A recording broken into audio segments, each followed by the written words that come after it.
भगवान रजनीश या ओशो एक इंडियन मिस्टिक थे जिनकी टीचिंग्स बहुत से कल्चर्स और उनकी फिलॉसफीज जैसे हिंदुइज्म, जैनिज्म, सूफीज्म, डाओइज्म और क्रिश्चियनिटी पर बेस्ड है।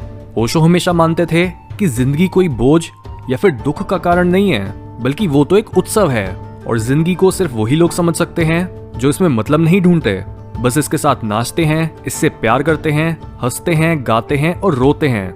ओशो किसी भी तरह के रिप्रेशन में विश्वास नहीं रखते थे। उनके हिसाब से अगर आप रियलिटी के किसी भी हिस्से को दबाने की कोशिश करते हो तो आप सच से दूर हो जाते हो।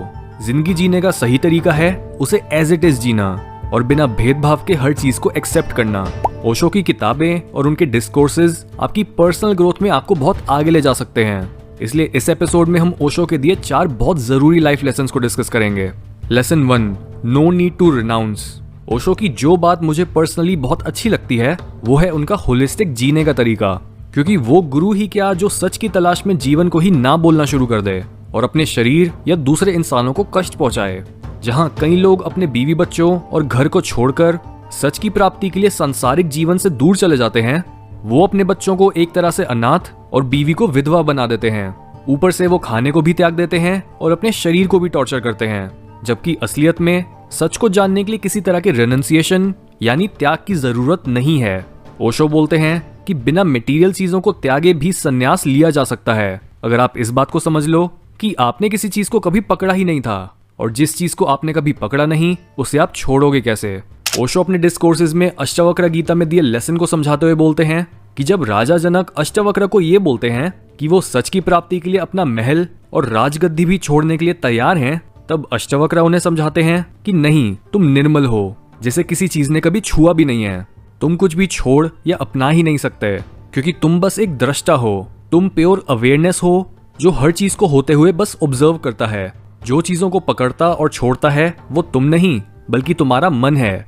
इस चीज को समझ लो और तुम्हें ये याद आ जाएगा कि तुम्हारे और मोह माया में हमेशा से ही बहुत दूरी रही है। यानी जो असल में है उसे तुम छोड़ नहीं सकते और जो असलियत नहीं है उसे छोड़ने की कोई जरूरत नहीं। बस सच की रियलाइजेशन काफी है और सारी अटैचमेंट्स खुद ब खुद गिर जाएंगी। Lesson 2, you will always be alone. Osho बोलते हैं कि तुम अकेले पैदा हुए थे, अकेले ही जियोगे और अकेले ही मर जाओगे। अकेलापन ही हमारी असली नेचर है, लेकिन हम इस सच्चाई को समझे नहीं हैं। इसी मिसिंग अंडरस्टैंडिंग की वजह से हम खुद को एक अनजान इंसान की तरह ट्रीट करते हैं और अपने अलोननेस की खूबसूरती, शांति और उसके आनंद में डूबने के बजाय हम उसे लोनलीनेस समझ बैठते हैं। लोनलीनेस असलियत में बस अलोननेस की बुरी अंडरस्टैंडिंग है। जैसे ही आप खुद को लोनली समझते हो वैसे ही आप नेगेटिविटी और बदसूरती में डूबने लगते हो और संसार के हो जाते हो। हर कोई लोनलीनेस से दूर भागता है क्योंकि वो एक घाव है। हम खुद को झुंड में गुम कर लेते हैं, दोस्त, पड़ोसी, बीवी या बच्चों को यूज करते हैं ताकि हमें लोनलीनेस का दर्द न महसूस हो जाए। लेकिन आज तक कोई भी इंसान अपनी इस लोनलीनेस की फीलिंग से बाहर नहीं निकल पाया है, क्योंकि जो चीज नेचुरल होती है उससे छुटकारा नहीं पाया जा सकता। लोनलीनेस में आपके अंदर एक गैप आ जाता है और आप सोचते हो कि कुछ अधूरा है, लेकिन अलोननेस में आप कंप्लीट होते हो क्योंकि आप पूरी एग्जिस्टेंस के साथ एक होते हो। इसलिए बस अपनी समझ को बदलो और इस फैक्ट को एक्सेप्ट करो कि आप अपनी लोनलीनेस से बाहर नहीं निकल सकते, क्योंकि सच को डिवाइड नहीं करा जा सकता। झूठ के बहुत सारे मुंह होते हैं, लेकिन सच हमेशा एक ही होता है और एक बनने पर ही समझ आता है। Lesson 3, mind is a prostitute. Osho मन को एक आरी की तरह देखते थे, जिसे सही समय पर यूज करने से आप लकड़ी को तोड़कर घर बना सकते हो, उसे जलाकर खुद को गर्म रख सकते हो या उससे कोई औजार बना सकते हो। लेकिन खुद सोचो, अगर आप हर समय ही अपने हाथ में एक आरी पकड़ के बैठे रहे तो क्या होगा? कभी आप अपना हाथ काट लोगे, कभी पैरों पर चोट लगा लोगे और कभी दूसरों को जख्मी कर दोगे। मन बस काटना जानता है, उसमें विजडम नहीं है। कभी वो बुरे को काटेगा और कभी अच्छे को, क्योंकि उसका स्वभाव ही काटना है। ओशो एक छोटी सी कहानी सुनाते हैं जहां एक गांव में एक बहुत ही अमीर इंसान रहता था। एक बार वो अमीर इंसान नदी के दूसरे पार जाने के लिए नाव चालक को कुछ पैसे देता है और बोलता है कि मुझे नाव में बस नदी पार करा दो। वो नाव में बैठता है और थोड़ा सा चलने पर ही नाव डगमगाने लगती है, क्योंकि उस दिन नदी का बहाव बहुत तेज होता है। देखते ही देखते नाव पलट जाती है। नाव चालक को तो तैरना आता था तो वो तैरकर किनारे पर चला गया, लेकिन वो अमीर इंसान पानी के साथ ही बह गया। जब ये खबर गांव में फैली तो उस इंसान के परिवार ने उसकी बॉडी को ढूंढना चालू करा। 2-3 दिन बाद एक मछुआरा खुद परिवार वालों के पास जाकर बोलता है कि उसे बॉडी मिल गई है, लेकिन वो बॉडी परिवार वालों को सौंपने के लिए बहुत भारी रकम मांगता है। रकम इतनी ज्यादा होती है कि वो फैमिली इतना पैसा होने के बावजूद भी काफी घबरा जाती है। ऐसे 2 दिन तक मछुआरा भी चिंता में रहता है कि उसे पैसे मिलेंगे या नहीं, और परिवार वाले भी सोच रहे होते हैं कि क्या इतने पैसे देना सही भी है। समय बीतने लगता है और अंतिम संस्कार के लिए बॉडी वापस लाने का उपाय निकालने के लिए अमीर परिवार के लोग एक लॉजिशियन के पास जाते हैं। लॉजिशियन भी सिंपल सा लॉजिक निकाल कर बोलता है कि देखो, मछुआरा ज्यादा समय तक बॉडी को अपने पास नहीं रख सकता क्योंकि बॉडी सड़ने लगेगी और वो फिर उसके किसी काम नहीं आएगी। अगर तुम थोड़ा समय रुक जाओगे तो वो खुद अपने पैसे कम कर देगा। बिल्कुल ऐसे ही मछुआरा भी वहां परेशान हो रहा होता है क्योंकि असलियत में बॉडी सड़ रही होती है, तो वो भी कुछ उपाय निकालने के लिए उसी सेम लॉजिशियन के पास जाता है।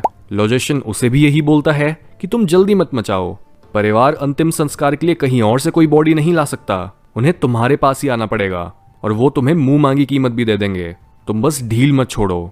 इस कहानी के साथ ओशो हमें समझाते हैं कि मन एक प्रोस्टिट्यूट है, वो सही और गलत नहीं देखता, उससे कुछ भी करवाया जा सकता है, चाहे कोई भी आर्ग्यूमेंट हो या स्टोरी की तरह 2 साइड्स के अलग अलग इंटरेस्ट्स हों।